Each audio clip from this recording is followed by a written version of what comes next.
عهدنا إلى إبراهيم وإسماعيل أن طهر بيتي للطائفين والعاكفين والركع السجود. اس آیت کریمہ سے پتہ چلتا ہے کہ اعتکاف یہ ایک ایسی عبادت ہے جو پہلے سے چلی آ رہی ہے. اللہ تبارک و تعالیٰ نے حضرت ابراہیم علیہ السلام اور حضرت اسماعیل علیہ السلام سے وعدہ دیا. وعہدنا، ہم نے لیا عہد، الی ابراہیم و اسماعیل، ابراہیم اور اسماعیل سے، ان طہرا، کہ وہ دونوں خوب پاک صاف کرے، بیتیا، میرے گھر کو، خانے کعبہ کو. کس کے لیے؟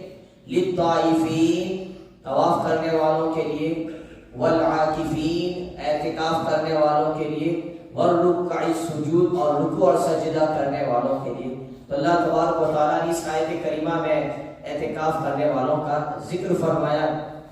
اور جب ہم اللہ کے رسول صلی اللہ تعالی علیہ وسلم کی بات کریں تو بخاری شریف میں عائشہ صدیقہ رضی اللہ تعالی عنہا روایت کرتی ہیں کہ آپ صلی اللہ تعالی علیہ وسلم رمضان کے آخری عشرے کا اعتکاف فرمایا کرتے ہیں، یہاں تک کہ آپ کا وصال ظاہری ہو گیا اور اس کے بعد پھر ازواج مطہرات اعتکاف فرمایا کرتی. دوسری ایک حدیث میں ہے، اللہ کے رسول صلی اللہ تعالی علیہ وسلم فرماتے ہیں، جس نے اللہ کی خوشنودی کے لیے ایک دن کا اعتکاف کیا تو اللہ تبارک و تعالیٰ اس بندے اور جہنم کے درمیان میں 3 خندق حائل فرما دے گا. یعنی 3 خندق کو بیچ میں کر دے گا اور ہر خندق کی مسافت، اس کا فاصلہ مشرق اور مغرب کے جیسا ہوگا. یعنی کہ جہنم اس بندے سے کوسوں دور ہو جائے گی. تیسری حدیث آپ سن لیں، حضور فرماتے ہیں، من اعتکف ایمانا و احتسابا غفر له ما تقدم من ذنبه. جس نے اللہ کی رضا کے لیے اعتکاف کیا، اللہ تبارک و تعالی اس کے پچھلے گناہوں کو معاف فرما دے گا. لہذا اللہ کے رسول صلی اللہ علیہ وسلم کی حیات کو جب آپ دیکھیں، اگر پہلی بات کریں تو غار حرا میں آپ کا مہینے پر رمضان کا اعتکاف کرنا، وہاں پر چلا جانا، یہ تو ہے ہی ہے. اور آپ کے معمولات میں سے دیکھیں تو آپ نے رمضان کے پورے مہینے کا بھی اعتکاف کیا ہے، 20 دن کا بھی اعتکاف کیا ہے، اور 10 دن کا بھی اعتکاف کیا ہے. 20 دن کا پھر 10 کا تو آپ کا معمول تھا ہی کہ ایک بار آپ سفر میں تھے تو رمضان کا اعتکاف چھوٹ گیا، تو پھر جو نیکسٹ رمضان جو آیا اس میں آپ نے 10 دن جو آخری عشرہ ہے اس کا بھی اعتکاف کیا، اور اس سے پہلے 10 دن کا بھی آپ نے اعتکاف کیا. یہ لہذا اللہ کے رسول صلی اللہ تعالی علیہ وسلم نے پورے مہینے کا یعنی 30 دن کا بھی اعتکاف کیا ہے، 20 دن کا بھی اعتکاف کیا ہے، اور 10 دن کا بھی اعتکاف کیا ہے. لہذا اللہ کے رسول صلی اللہ تعالی علیہ وسلم کی اس سنت پر عمل کرنے کے لیے اپنی زندگی میں کم سے کم ایک بار ضرور اعتکاف کر لینا چاہیے. مشاغل، کام، یہ ہمارا دامن چھوڑنے والے نہیں ہیں. لہذا حضور کی اس سنت پر عمل کرنے کے لیے جب بھی موقع ملے پہل کرتے ہوئے اعتکاف کر لینا چاہیے. بعض بزرگوں کو ایسا بھی دیکھا گیا ہے کہ اعتکاف کی برکت ان کو ایسی ملی کہ اس کے بعد وہ پھر کبھی بھی مسجد سے باہر نہیں نکلے ہیں، بلکہ مسجد کے کونے کو انہوں نے خدا کی عبادت کے لیے منتخب فرما لیا. لہذا جب اور آگے آتے ہیں تو اعتکاف یہ 3 طرح کا ہوتا ہے، ایک واجب، ایک نفلی، ایک سنت مؤکدہ علی الکفایہ. واجب جو ہوتا ہے کہ اگر آپ نے منت مان لی، نذر مان لی کہ اللہ کے لیے میں اعتکاف کروں گا 1 دن کا، جنرلی ایسی کوئی منت لیتا نہیں، اس لیے اس کو بھی ہم چھوڑتے ہیں. نفلی اعتکاف سرکار اعلیٰ حضرت فتویٰ رضویہ میں لکھتے ہیں، جس کا خلاصہ مفہوم یہ ہے کہ بندہ جب بھی مسجد میں آ جائے اعتکاف کی نیت کر لے، یہ اس کا نفلی اعتکاف ہو جائے گا، مسجد میں رہے گا اور اعتکاف کا ثواب بھی اس کو ملتا رہے گا. اور جیسے مسجد سے باہر گیا آپ وہ اعتکاف اس کا ساقط بھی ہو جائے گا، یعنی ختم بھی ہو جائے گا. لہذا جب مسجد میں آئے اپنا یہ معمول بنا لے، نیت کر لے اعتکاف کی، اس کے لیے وقت ٹائم کوئی مقرر نہیں ہے، اگر آئے چند لمحوں کے لیے اور انہی لمحات کے ساتھ اگر آپ مسجد سے نکل بھی رہے ہیں تو وہیں سے آپ کا نفل اعتکاف ختم بھی ہو جائے گا، لیکن جب تک مسجد میں رہیں گے آپ کو اعتکاف کا ثواب بھی ملتا رہے گا۔ اب تیسرا اعتکاف جو کہ رمضان کے آخری عشرے میں کیا جاتا ہے اور اسی کے مسائل بیان کرنا، جس کو سنت مؤکدہ علی الکفایہ کہتے ہیں، کہ وہ علی الکفایہ کا مطلب اگر آبادی میں سے کوئی بھی اعتکاف نہ کرے تو سارے آبادی والے گنہگار ہیں، لیکن اگر آبادی میں سے ایک بھی بندہ مسجد میں بیٹھ جائے، معتکف ہو جائے، اعتکاف کر لے تو پھر سب آبادی والے بری الذمہ ہو جائیں گے، یعنی ان کے ذمے سے یہ ساقط ہو جائے گا۔ تو سنت مؤکدہ علی الکفایہ وہ اعتکاف جو رمضان کے آخری عشرے میں کیا جاتا ہے، اس کے لیے شرط یہ ہے کہ 20واں روزہ جو ختم ہوتا ہے وہ اور 21 کی جو شب شروع ہوتی ہے اس سے پہلے غروب آفتاب سے پہلے آپ مسجد میں آ جائے۔ 20 کا جو غروب اور 21 کی جو شب شروع ہو رہی ہے وہ آپ کی مسجد میں ہونی چاہیے، یہاں تک کہ چاند طلوع ہو جائے، اور چاند طلوع نہ ہو 30 بھی ہو جائے تو پھر سورج غروب ہو جائے، تو یہ 10 دن 9 دن جو آپ نکالیں گے اس کو سنت مؤکدہ علی الکفایہ کہتے ہیں، جو اللہ کے رسول صلی اللہ تعالی علیہ وسلم کا معمول تھا۔ اب اعتکاف کرنے والا کب نکل سکتا ہے، کب نکل نہیں سکتا ہے، انشاءاللہ مسجد کے مسائل میں آخر میں دوں گا۔ ضرورت جو ہے ایک ہے حاجت طبعی اور ایک ہے ضرورت شرعی، ان دو کاموں کو لے کر اگر معتکف مسجد سے نکلے گا تو بھی اس کا اعتکاف نہیں ٹوٹے گا۔ اگر کوئی شرعی ضرورت ہے، معتکف نکل گیا، اس کا اعتکاف نہیں ٹوٹے گا۔ اگر کوئی طبعی ضرورت ہے، معتکف مسجد سے نکل گیا، اس کا اعتکاف نہیں ٹوٹے گا۔ شرعی ضرورت کا مطلب ایسی مسجد میں اعتکاف کر رہے ہیں جہاں جمعہ کی نماز نہیں ہوتی ہے، لہذا جمعہ پڑھنا، جمعہ کی جماعت کو پا لینا یہ ایک شرعی ضرورت ہے، لہذا اب اس وقت معتکف اپنی مسجد کو چھوڑ کر ایسی مسجد میں جائے گا کہ جہاں پر جمعہ ہوتی ہے، مسجد سے نکلنے کے باوجود اس کا اعتکاف نہیں ٹوٹے گا، یہ ایک شرعی ضرورت ہو گئی۔ بلکہ پھر اس مسجد میں گیا، پھر اس کا من یہ چاہا کہ اب میں اپنے اعتکاف کے بقیہ ایام اسی مسجد میں نکال دوں تو وہ اس مسجد میں بھی نکال سکتا ہے، اس کے اعتکاف پر کوئی فرق نہیں پڑے گا۔ اور اگر جس مسجد میں اس نے اعتکاف کیا ہے اسی مسجد میں آنا ہے تو چاہیے کہ وہ جلدی سے اسی مسجد میں آ جائے، بلکہ حتی المقدور ہو سکے تو نوافل وغیرہ وہ اسی مسجد میں پڑھے۔ یہ ہو گئی شرعی ضرورت۔ طبعی ضرورت کا مطلب انسان کی جو حاجتیں ہیں، پیشاب ہے، پاخانہ ہے، غسل فرض ہو گیا ہے اور مسجد کے احاطے میں فنائے مسجد میں وضو خانہ، پیشاب خانہ وغیرہ نہیں ہے، تو اب ایسے حالت میں اگر معتکف کو باہر نکالنا پڑے تو نکلنے سے اس کا اعتکاف نہیں ٹوٹے گا۔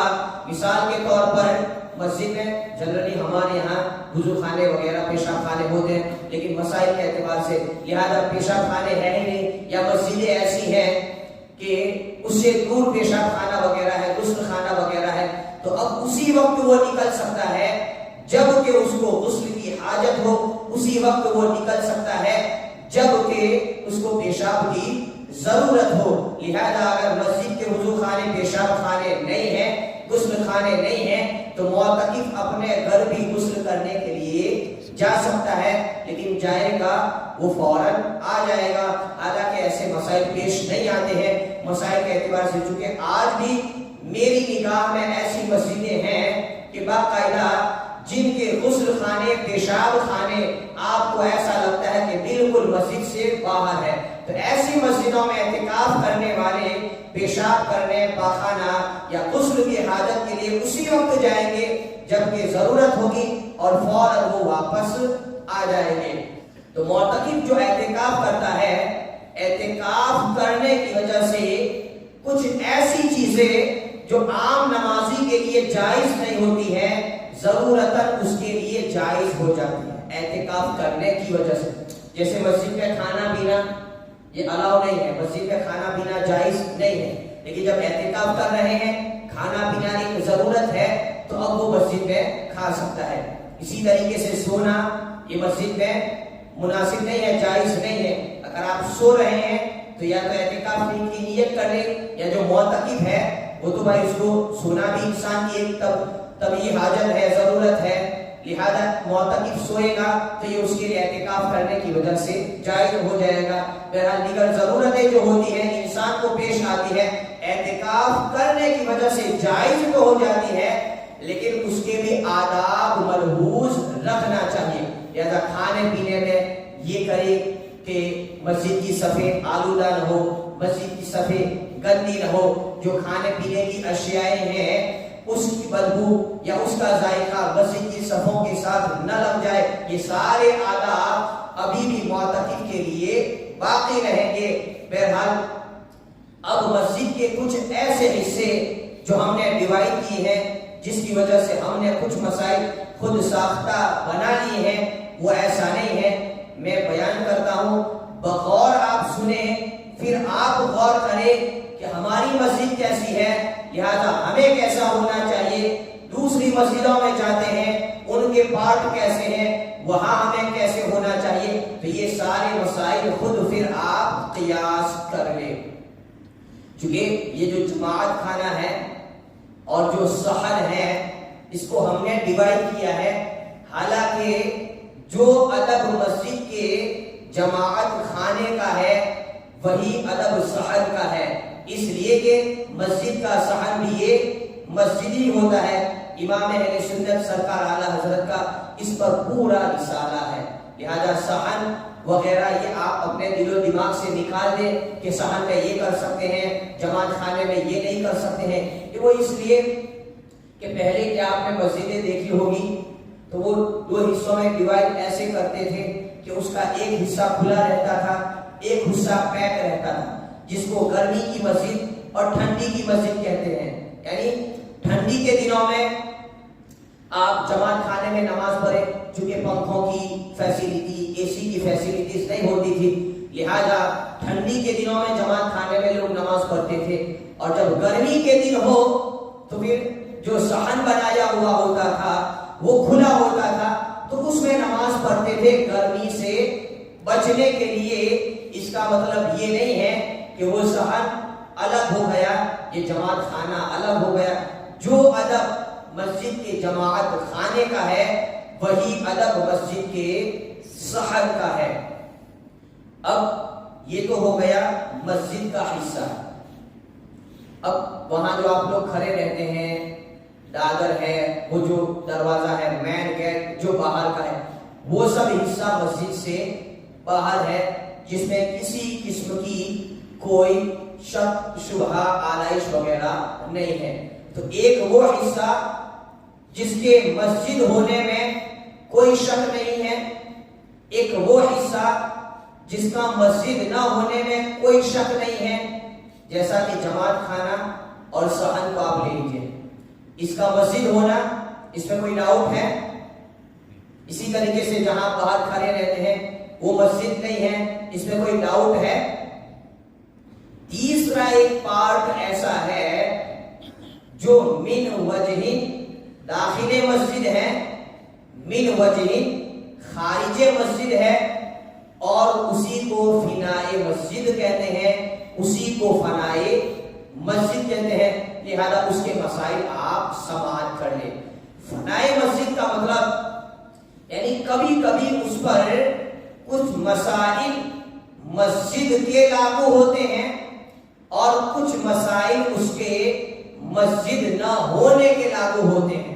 یعنی کہ نہ مکمل اس پر مسجد کے احکام نافذ ہوتے ہیں، نہ مکمل اس پر مسجد نہ ہونے کے احکام نافذ ہوتے ہیں. اسی کو فنائے مسجد کہتے ہیں. لہذا فنائے مسجد کا مطلب مسجد کا وہ حصہ جو مصالح مسجد کے لیے ضرورت مسجد کے لیے، نمازیوں کی ضرورت کے لیے بنایا گیا ہو، اسی کو فنائے مسجد کہتے ہیں۔ ضرور مسجد میں اس کی ضرورت نہیں تھی نماز وغیرہ کے لیے، لیکن کچھ ایسی مصلحتیں تھی یا نمازیوں کی ضرورت تھی، اس کے لیے اس کو بنایا گیا، تو اسی کو فنائے مسجد کہتے ہیں۔ جیسے وضو خانہ، وہاں پر آپ نماز نہیں پڑھتے ہیں لیکن ایک ضرورت ہے وضو کرنے کی۔ پیشاب پاخانہ کہ نماز پڑھنے کے لیے آپ نے اس کو نہیں بنایا لیکن ایک نمازیوں کی ضرورت ہے، لہذا ہم نے اس کو بنا دیا۔ امام و مؤذن کے کمرے، تو یہ ساتھ بوت چپل وغیرہ جہاں آپ اتارتے ہیں، تو یہ ساری چیزیں مصالح مسجد، ضرورت مسجد نمازوں کی ضرورت کے لیے ہیں، لہذا ان ساری چیزوں کو فنائے مسجد کہا جاتا ہے۔ لہذا ان پر کچھ احکام مسجد کے نافذ ہوں گے اور ان پر کچھ احکام مسجد نہ ہونے کے نافذ ہوں گے۔ مسجد نہ ہونے کا مطلب ناپاک شخص جنوبی مسجد میں آ نہیں سکتا ہے، لیکن اتنے حصے میں جنوبی شخص جا سکتا ہے، کیونکہ کچھ احکام میں وہ مسجد سے خارج ہے۔ لہذا اگر کسی پر غسل واجب ہے تو وہ چپل اتارنے کی جگہ ہے، وضو خانہ ہے یا پیشاب پاخانہ ہے، وہاں پر وہ جا سکتا ہے۔ اب کچھ حصے اس پر مسجد کے لاگو ہوتے ہیں، جیسا کہ معتکف، اعتکاف کرنے والا مسجد سے نکلے گا ضرورت کے بغیر تو کیا ہوگا؟ اس کا اعتکاف ٹوٹ جائے گا۔ لیکن کچھ احکام میں یہ جگہیں مسجد کے حکم میں ہے، لہذا اعتکاف کرنے والا اگر وضو خانے پر جائے گا اس کا اعتکاف نہیں ٹوٹے گا، پیشاب پاخانہ وہاں جائے گا اس کا اعتکاف نہیں ٹوٹے گا، چپل اتارنے کی جگہ پر جائے گا اس کا اعتکاف نہیں ٹوٹے گا، اس لیے کہ فنائے مسجد اسی کو کہتے ہیں جس پر کچھ احکام مسجد کے نافذ ہوتے ہیں، یعنی داخل مسجد کے، جس پر کچھ احکام مسجد نہ ہونے کے نافذ ہوتے ہیں، یعنی کہ خارج مسجد کے۔ لہذا اب اگر اس اعتبار سے مسجد کے غسل خانے بنے ہیں تو ایسی جگہوں پر اعتکاف کرنے والے جائیں ضرورت کے بغیر تو بھی ان کا اعتکاف نہیں ٹوٹے گا۔ اگر وہ روزانہ غسل کریں گے تو بھی کوئی حرج نہیں ہے، اس لیے اللہ تبارک و تعالی ان اللہ یحب التوابین و یحب المتطہرین، پاک لوگوں کو اللہ تبارک و تعالی پسند فرماتا ہے۔ لہذا بالکل مسجد سے باہر جائیں گے ضرورت کے بغیر تو پھر وہ اعتکاف آپ کا ٹوٹ جائے گا۔ اب اسی پر قیاس کرتے ہوئے آپ اپنے مسجد کے جو بھی مسائل ہیں اس کو آپ سمجھ لیں کہ ہماری مسجد کی باؤنڈری حد وغیرہ کیسی ہے، متولی حضرات نے بناتے وقت کیسی کیسی نیتیں کی ہے، تو یہ ساری نیتیں مسجد کے بننے اور ہونے میں بہت ہی مؤثر ہوتی ہے۔